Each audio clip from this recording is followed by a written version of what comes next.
5,000 పెట్టి టేబుల్ చేపిచ్చి 5 రోజులు కూడా కట్ చేయలేదు. అమ్మయ్య! అసలు నీకొచ్చిన కష్టం పగ వాళ్ళకి కూడా రాకూడదక్క.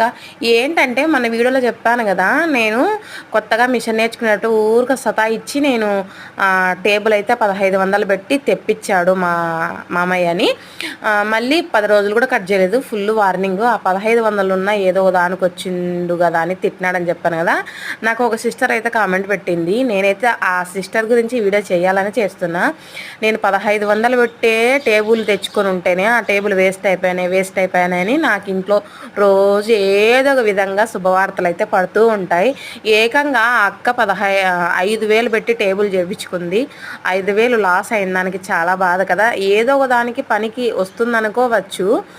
మనం వద్దనుకొని పక్కకు పడేసినది పనికొచ్చేదానికన్నా మనం ముందు ఆలోచన చేసుకునేదే మంచిది కదా. సేమ్ నేను కూడా నీలాగే నాకు ఆలోచన లేకుండా తెప్పించుకుంటా ఏదన్నా. 3 రోజులు మోజు పోయే వరకు ఏదైనా చేస్తా, మళ్ళీ పక్కకు పడేస్తా, మళ్ళీ ఫుల్ మాటలు తిట్టించుకోవడం నాకు అలవాటు, తిట్టేది తనకు అలవాటు. ఎందుకంటే మాకు ముద్దరికి మామూలే జగడాలు జరుగుతూ ఉంటాయి. ఇలాంటి జగడాలు ఎన్నెన్ని చూడాలో.